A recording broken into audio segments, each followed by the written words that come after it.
Hello everyone, welcome to my channel. Myself Krishna Gupta.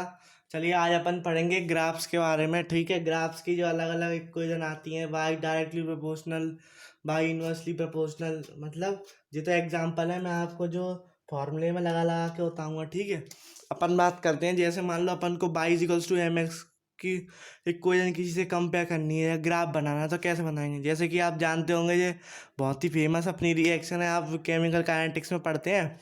अब मुझे मान लो ए टी और टी के वर्सेस में ग्राफ बनाना है, तो अपन इसको y is equals to m x से कैसे कंपेयर करेंगे? तो अपन पहले ये इक्वेशन लिख लेंगे, a t is equals to a naught minus k t, और मुझे बनाना है ए टी के और टी के बीच में ग्राफ। तो अपन इधर बाई लिखेंगे, कंपेयर करेंगे ना, और टी के जहाँ एक्स यहाँ टी रखेंगे, जो एम होता है, और यहाँ सी आएगा अपना। ठीक है, तो इससे अपना जो है सब पता चल जाएगा। एम की जगह अपना क्या आएगा, के माइनस के आएगा, और जे अपन एक्स पे रखेंगे, जे अपन वाई पे रखेंगे, और ए टी, और अपन उसका ग्राफ बनाए एक्स का। एक्स पे अपन ने क्या रखा, टी। तो देखिए, अपना इंटरसेप्ट भी आ रहा है और स्लोप कैसी है, नेगेटिव। स्लोप स्लोप कैसी, नेगेटिव नेगेटिव है, यानी कि अपना कुछ ग्राफ बनेगा ऐसा।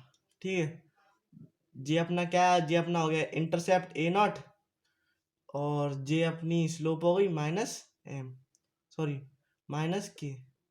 नेगेटिव है ना, नेगेटिव आपको कैसे पता चलेगी? आपको जो है ना, एक्स एक्सिस की पॉजिटिव उससे देखते हैं। देखिए ये जो एंगल है ना, 90 से बड़ा आ रहा है। किससे बड़ा आ रहा है? 90 से बड़ा आ रहा है। 90 से बड़ा आ रहा है, मान लो मैं तो अप्रोक्स मान रहा हूँ 120 आ रहा है, 90 से बड़ा आ रहा है। तो इसकी जो स्लोप होगी वो कैसी आएगी, नेगेटिव आएगी। ठीक है, अगर एंगल 90 से बड़ा बनता हुआ दिखे, अगर आपको ऐसा समझ में आ रहा, टेंजेंट खींच के देख लो।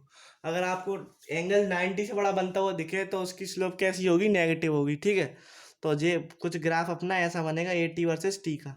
अब अपन बात करते हैं, तो मैंने आपको बता दिया y is equals to m x की इक्वेशन कैसे लगाते हैं। अब जैसे मान लो अपना कोई कोई फॉर्मूला आता है, जैसे कि मैं आपको सीधे सीधे फॉर्मूला समझाता हूँ।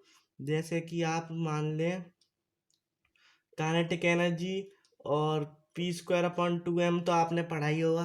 Kinetic energy p square upon two m, जो वाला तो फॉर्मूला आपने पढ़ाई होगा। अब मैं बोलूँ आपको kinetic energy versus P square का बनाना है, तो जो कि इसके क्या है, डायरेक्टली प्रोपोर्शनल। अगर अपन काइनेटिक एनर्जी बढ़ाएंगे तो अपना मोमेंटम भी बढ़ेगा। तो आपको ध्यान रखना है, डायरेक्टली प्रोपोर्शनल का जो ग्राफ आता है ना, हमेशा कैसा आता है, स्ट्रेट लाइन। ठीक है, इधर क्या होगी अपनी काइनेटिक एनर्जी, और इधर वो क्या होगी अपनी मोमेंटम पी स्क्वायर। ठीक है, तो आपको ध्यान रखना है, हमेशा जब भी डायरेक्टली प्रोपोर्शनल वाला होगा, y is equals to x का जो ग्राफ आता है ना, जे मान लो बाई है, जे मान लो एक्स है, अपन प्रोपोर्शनलिटी साइन उठाएंगे तो जो हो जाएगा y y is equals to k x. क्या हो जाएगा, y is equals to k x. आप जब इसको कंपेयर करेंगे तो ग्राफ जो है इसका स्ट्रेट लाइन बनेगा। और मान लो काइनेटिक एनर्जी और अपना मास के, इसमें मास के बीच में पूछ ले रिलेशन क्या होगा, तो ये कैसा अपना इन्वर्सली प्रोपोर्शनल। इन्वर्सली प्रोपोर्शनल का आपको पता होना चाहिए, ग्राफ अपना कैसा जाता है, ऐसे कैसा जाएगा अपना, ऐसे काइनेटिक एनर्जी वर्सेस मास का। और जे इसको अपन कंपेयर करेंगे y is equals to x वाली इक्वेशन से, जो यहाँ लिखी तीसरे नंबर पे। ठीक है, मैंने आपको जे बता दी, जे बता दी, जे बता दी। ठीक है, बाई इज इन्वर्सली प्रोपोर्शनल में हमेशा आपको याद रखना है एल शेप का बनेगा। और मैं आपको एक एग्जांपल और बताता हूँ। जैसे कि आप वो पढ़ते होगे, बॉयल्स लॉ पढ़ते होगे, तो बॉयल्स लॉ में भी क्या होता है, b is directly inversely proportional, pressure is inversely proportional to volume. तो इसमें भी जो ग्राफ बनेगा ना प्रेशर वर्सेस वॉल्यूम का, वो भी ऐसे ही बनेगा। अब मान लो कोई आपसे ये पूछ ले, p is direct, p versus one by b का ग्राफ पूछ ले, p versus one by b का ग्राफ पूछ ले, तो आप क्या करोगे? तो ये कुछ नहीं, ये अपना y directly proportional to x वाला हो गया ना, y directly proportional to x वाला हो गया, इसकी पावर वन, इसकी power one, y directly proportional to x के बराबर हो गया। तो इसका जो जो ग्राफ बनेगा अपना कैसा बनेगा, स्ट्रेट लाइन बनेगा। आपको ये बात ध्यान में रखनी है। ठीक है, अब अपन बात करते हैं, अब अपन बात करते हैं कि y is equals to x square का ग्राफ कैसा होता है। देखिए, y is equals to x square का जो ग्राफ होता है ना, वो आप याद रखें, वो हमेशा कैसा होता है, वो होता है अपना ऐसा, पैराबोला। कैसा होता है अपना, y is equals to x square का ग्राफ होता है पैराबोला। और और मैं आपको बताऊं, y is equals to root x का जो फॉर्मूला होता है, सॉरी रूट एक्स का जो ग्राफ होता है, वो होता है ऐसे लेटरल, मतलब लेटा हुआ पैराबोला, लेटरल लेटरल पैराबोला। ठीक है, आपको याद रखना है ये लेटरल पैराबोला होता है और ये वाला अपना वर्टिकल बोल सकते हैं, वैसे वर्टिकल नहीं बोलते, पैराबोला पैराबोला ही होता है, चाहे कैसा भी हो। मैंने तो आपको एक बता दिया कि y is equals to under root x होगा तो उसका ग्राफ ऐसा आएगा, लेटरल लेटा हुआ आएगा, और y is equals to x square होगा तो आपका ये वाला आएगा, जे वाला भी हो गया, जे वाला भी हो गया। अब मैं आपको बताता हूँ सर्कल का। ठीक है, अब मैं आपको बताता हूँ सर्कल का। ठीक है, एक मिनट में आप कर लूँ, फिर मैं आपको बताता हूँ सर्कल का। सर्कल का कैसे बनाते हैं, और सर्कल और इलिप्स का।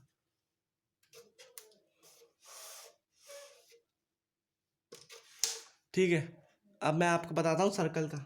देखिए, सर्कल की जो इक्वेशन आती है ना, सर्कल की इक्वेशन आती है r square plus x square plus y square. क्या आती है अपनी? R square plus x square plus y square, ये आती है अपनी सर्कल की इक्वेशन। ठीक है, और अपन इसको ऐसे भी लिख सकते हैं, x square upon r. R square मैंने आर को इधर ले दिया तो इधर क्या रह जाएगा, वन। दोनों तरफ अपन इसका रेशियो मतलब दोनों तरफ इसका डिनोमिनेटर में ले आएंगे। ठीक है, तो ये अपनी क्या होगी सर्कल की, सर्कल ये होता है अपने सर्कल का जो इक्वेशन होती है। ठीक है, ग्राफ की, सर्कल की ग्राफ की इक्वेशन होती है।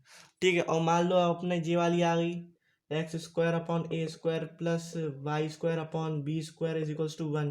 तो ये अपनी किसकी होती है? ये अपनी होती है एलिप्स की। थोड़ा सा इससे चपटा होता है सर्कल को, अगर अपन ऐसे पिचका दें तो अपना क्या बनेगा, एलिप्स। ठीक है, इसका जी वाला डायमीटर भी अलग होता है, ये मान लो ए है, और जी वाला डायमीटर भी इसका अलग होता है। इसका तो जो सब तरफ सेम ही होता है। ठीक है, इसका तो आपको मालूम है सब तरफ सेम ही होता है।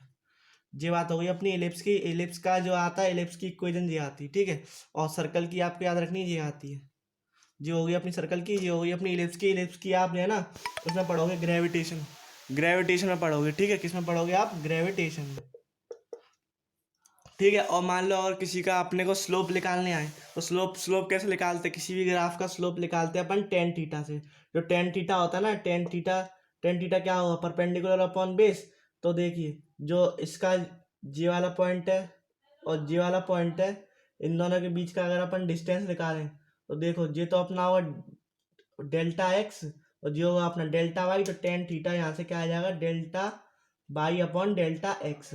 और मान लो अगर अपना छोटे पॉइंट के लिए मांगे, मान लो इसी पे ही अपना इतने पॉइंट के लिए मांगे, मान लो इतने पॉइंट के लिए मांगे, तो अपना टेन थीटा क्या आएगा, d y by d x. ठीक है, आपको ये भी पता होना चाहिए। ये तो बात हो गई ग्राफ की। और किसी किसी में मान लो एरिया अंडर द कर्व भी आता है, तो एरिया अंडर द कर्व में वो आप ना काइनेमेटिक्स में सीखोगे। ठीक है, किसी किसी में एरिया अंडर द कर्व निकलवाता है, वो आपको है ना जब इंटीग्रेशन करोगे तब आपको बताया जाएगा वो ढंग से। इंटीग्रेशन वाले सवाल जब करोगे तब आपको बताया जाएगा। ठीक है, और मान लो अगर अपना ऐसा ग्राफ आया और इसमें पूछे स्लोप का क्या, कैसा क्या है, तो आपको कुछ नहीं है। देखो, स्माइली वाले फेस से आपको याद रखना है कि इसमें जो स्लोप होगी ना हमेशा इंक्रीज करेगी, और जो सैड वाला फेस है उससे हमेशा क्या करेगी, हमेशा डिक्रीज करेगी। और मान लो इनिशियली, अगर मान लो अपनी इनिशियली ज़ीरो है, जैसे कि देखो आप इसमें इनिशियली अपनी क्या है, ज़ीरो है, तो है ना इसका मैग्नीट्यूड ऑलवेज इंक्रीज करेगा। क्या करेगा? इसका मैग्नीट्यूड ऑलवेज इंक्रीज करेगा। अगर सॉरी तो इसका मैग्नीट्यूड है ना डिक्रीज करेगा अगर इनिशियली ज़ीरो होगी। तो ये कैसी होगी? इनिशियली ज़ीरो होगी तो इसका मैग्नीट्यूड डिक्रीज करेगा, और इनिशियली अगर फाइनली जाके ज़ीरो होगी तो इसका मैग्नीट्यूड क्या करेगा, इंक्रीज करेगा। ठीक है, आपको ये पता होना चाहिए। और आपको स्माइली वाले फेस से याद रखना है कि अपना स्लोप कहाँ बढ़ेगा और कहाँ घटेगा। और आपको अगर नहीं पता चल रहा है कि स्लोप किस में क्या है, पॉजिटिव है नेगेटिव है, तो आप टेंजेंट ड्रॉ करी, टेंजेंट ड्रॉ करी। देखो इसमें जो है 60 से कम आ रहा है तो इसमें कैसा होगा, स्लोप पॉजिटिव होगा। ठीक है, और इसमें आप ड्रॉ करो, इसमें भी कितना आ रहा है, 60 से कम आ रहा है, तो कैसा होगा अपना, पॉजिटिव होगा स्लोप। और मान लो इस पर ड्रॉ करेंगे, इस पर आप ड्रॉ करेंगे, इस पे ड्रॉ करेंगे तो भी आप देख सकते हैं कि इससे भी पॉजिटिव आ रहा है। ठीक है, तो आपको ऐसे टेंजेंट ड्रॉ कर करके देखना है, तो आप जो है स्लोप के बारे में आसानी से पहचान जाएंगे। आई होप आपको समझ में आई होंगी। अगर आपको ये समझ में नहीं आ रहा तो आप इतने इतने सात सात इक्वेशन है ना, आप इन सबको तो याद ही कर लें, क्योंकि ये बहुत ही ज़्यादा पूछी जाती हैं। पूरे फिजिक्स में ही पूछी जाएंगी और क्या नाम है, केमिस्ट्री में भी पूछी जाएंगी। तो आप ये सात तो आप इनको याद ही कर लें। जे एलिप्स की होती है अपनी, ये सर्कल की होती है, जे अपनी स्ट्रेट लाइन की होती है, आपको पता है। और जब कोई डायरेक्टली प्रोपोर्शनल वाला होता है जो होती है आपका एकदम डायरेक्टली प्रोपोर्शनल, इन्वर्सली प्रोपोर्शनल पे भी क्या नाम है, नीट द्वयर क्या नाम है, नीट 2022 में भी सवाल आया था आपका। वो डी ब्रॉगली पे पूछ लिया था। डी ब्रॉगली आपको पता होगा, डी ब्रॉगली वेवलेंथ का फॉर्मूला होता है H/P। तो H जो है इनवर्सली प्रोपोर्शनल टू P होता है। तो आप अब आसानी से बता दोगे, मैंने आपको बताया ना इनवर्सली प्रोपोर्शनल वाला जब भी आए तो अपन कैसा बनाएंगे, एल सा ग्राफ बनता है, ठीक है। और डायरेक्टली प्रोपोर्शनल वाला मान लो, डायरेक्टली प्रोपोर्शनल वाला कोई भी आए, डायरेक्टली प्रोपोर्शनल है तो उसका हमेशा स्ट्रेट लाइन बनता है। इस बात का आप ध्यान रखें, ये भी काफ़ी जगह इस्तेमाल होता है। और ऐसा ही एक ग्राफ, क्या नाम है, ऐसा ही एक ग्राफ आया था नीट 2021 में भी, ग्राफ पे एक सवाल आया था 2021 में। पर आपको उसमें प्रॉपर्टी मालूम होनी चाहिए, पर फिर भी अगर आपको ये नहीं मालूम है कि डायरेक्टली प्रोपोर्शनल से क्या होता है, ठीक है, इनवर्सली प्रोपोर्शनल से कैसा बनता है ग्राफ, तो आप तो भी नहीं कर पाते उसको सॉल्व, ठीक है। वो सिलेंडर पे आया था शायद, सॉलिड सिलेंडर का ग्राफ था वो। सॉलिड सिलेंडर जब आप मैग्नेटिक वाला चैप्टर पढ़ोगे इसमें 12th में, तो आपको पता चल जाएगा। उसका उसका शायद ऐसा कुछ ग्राफ आया था आंसर में, ठीक है। ऐसा कुछ ग्राफ आया था, 2021 का सवाल है ये। तो आप देख सकते हैं ग्राफ कितने इंपॉर्टेंट है, तो आप इन्हें ध्यान से देखें, ठीक है। Thank you.